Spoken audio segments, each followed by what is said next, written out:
lot of you have requested this video, so I'm not going to wait with it any longer. Today, I'm going to talk about nothing else but the Savannah Monitor and give you a good picture of how you should care for one if you choose to keep this species. Before we go into the details, I have to say, while most of the information I'm sharing in this video is from books and care sheets I read, I also added fair share from my experience I've collected through the 6 years I've been keeping this species.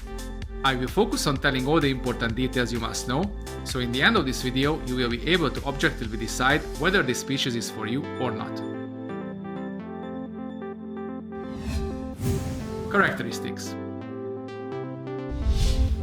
These big lizards come from Africa's dry and hot regions. Their size and usually mellow temper quickly made them popular all around the world. However, there are still more imported ones on the market than captive breds due to the demanding nature of the species. These lizards grow big. Adult females are about 2-3 feet, while males can easily grow 3 or even larger. It is not that hard to determine the genders, there are signs to help you out. Besides the size of the animal, the shape of the head could tell what gender your animal is. Males have longer arrow-like heads, while females' heads are shorter, with the shape of the heart from above. Males could show 2 bulges at the base of their tails, showing the location of the hemipenis.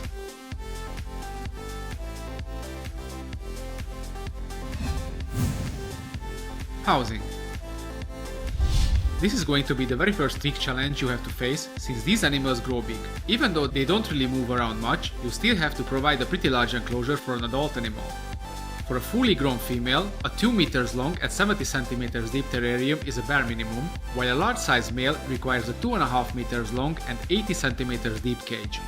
When they are older, they live their lives mostly on the ground, therefore you don't have to bother with a tall enclosure. For young monitors, make a smaller home, don't put your pet immediately into a huge enclosure, that could make the animal uneasy. Since their robust physics and digging nature, anything you plan for them has to be durable. I would advise you to forget real plants, even fake ones will be destroyed in time if they can reach them. What you have to provide for them is a tight place to hide. These animals in the wild dig deep into the ground, their tunnels can be as long as 5 meters. Obviously, not many of us have the possibility to offer a ton of dirt, but fortunately, they can be happy with less. What I do is, I create an artificial cave where my monitors can retreat whenever they feel like. A tight cozy place will comfort your lizard, which won't feel the need to dig under. Other than all what I just mentioned, I would put a large water dish into the enclosure. They really love to have a bath, but beware, if you offer a huge water source, they will most likely defecate into the water.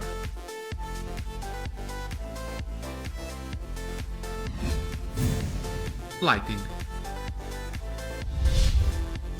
Savannah monitors come from a hot climate, therefore like most monitors they also require high temperature for their metabolism to run smooth.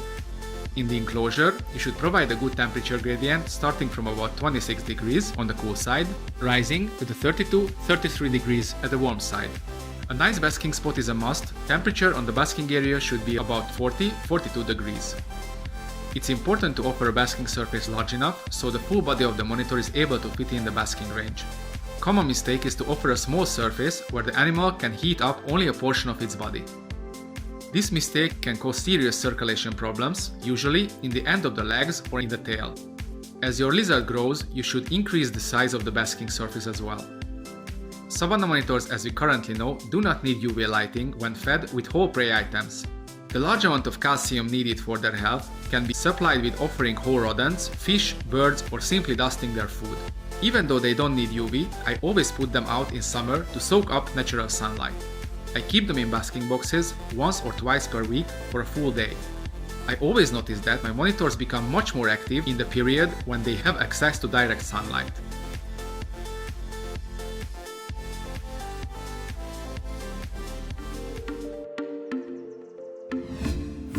Substrate. For substrate, you can go with different stuff.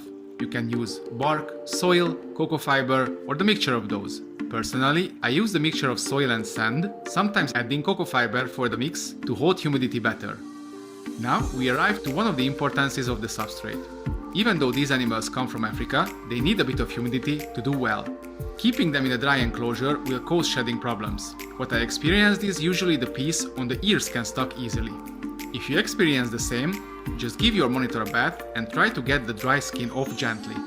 If you keep your savvy in an enclosure with 40-50% humidity, you won't have to bother with these issues ever again. A good layer of substrate will help you keeping this number. The other importance of the substrate is to give your monitor the possibility to dig.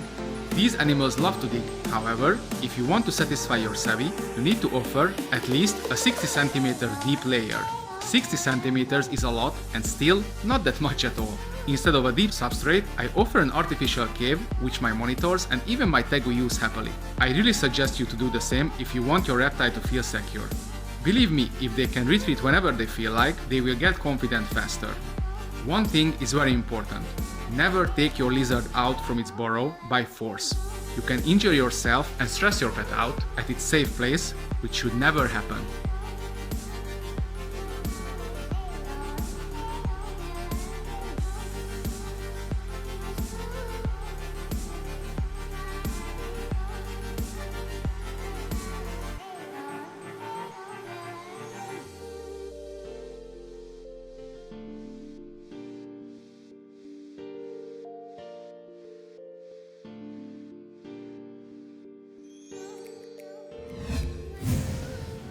Feeding.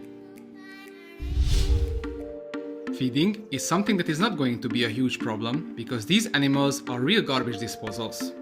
They eat everything what's food when they are hungry. Actually, my female would eat vegetables if I would give her. However, I advise you to stay away from fruits and veggies. These lizards are meant to eat insects and meat. When they are young, they should be raised on roaches, locusts, superworms, and lots of crickets. Insects should be dusted with calcium and vitamins for healthy bone development. From time to time, you should offer pinkies, so your little savvies get all the nutrition that a whole prey item could offer. These treats should be offered occasionally, avoiding your monitor to go fat. When they are bigger, you could offer more rodents, introduce chicken or beef, even fish to your animal. But don't forget that whole rodents are the best when it comes to balancing your pet's diet. Raw chicken or any raw meat without bone should be generously dusted with calcium and offered rarely as they are high in fat, especially chicken. If you have the means, try to give as much insects as possible, even to adult Savannah monitors, because they can go fat really quickly. If you want to keep your lizards healthy, keep it always hungry a bit or make him or her exercise on a daily basis, because most of them like to take long naps.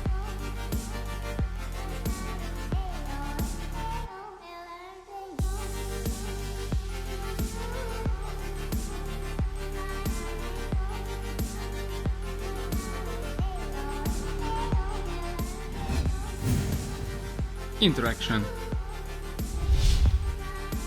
Interacting with these big lizards could be easy and hard at the same time.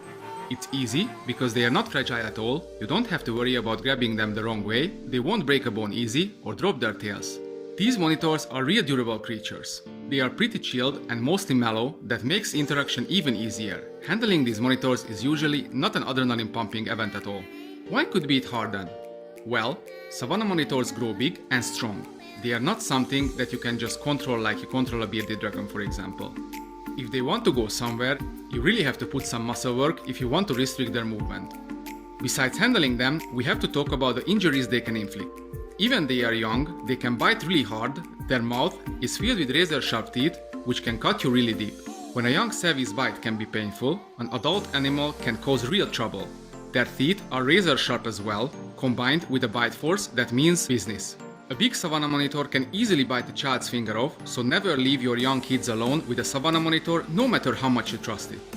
Luckily, these lizards usually mellow down fast and won't be aggressive, but even a dog-tame animal can have bad days, so you must be careful and respect your reptile when it needs space.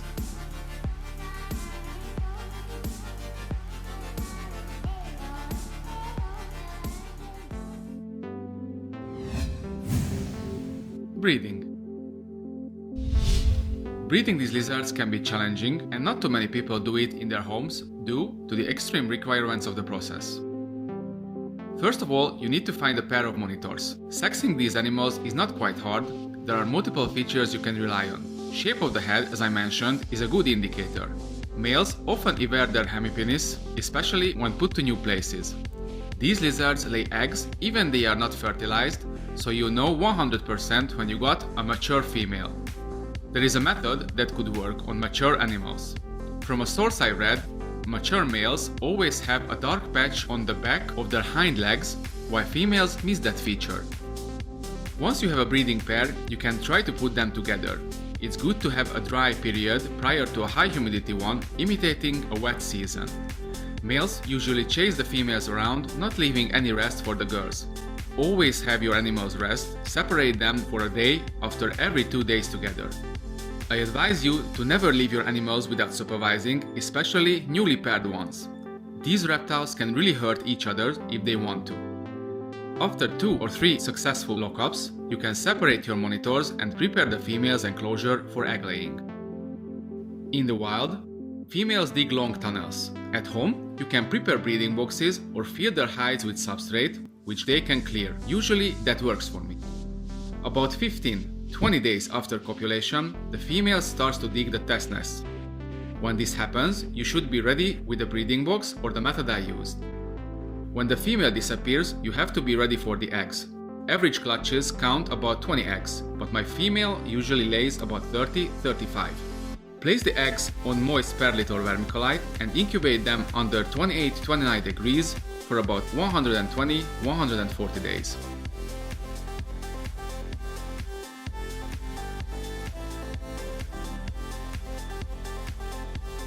Well, that was my version of a basic Savannah Monitor CARE video. I hope you found it useful and interesting, and it helped you decide if this species is for you or not. Cheers, guys!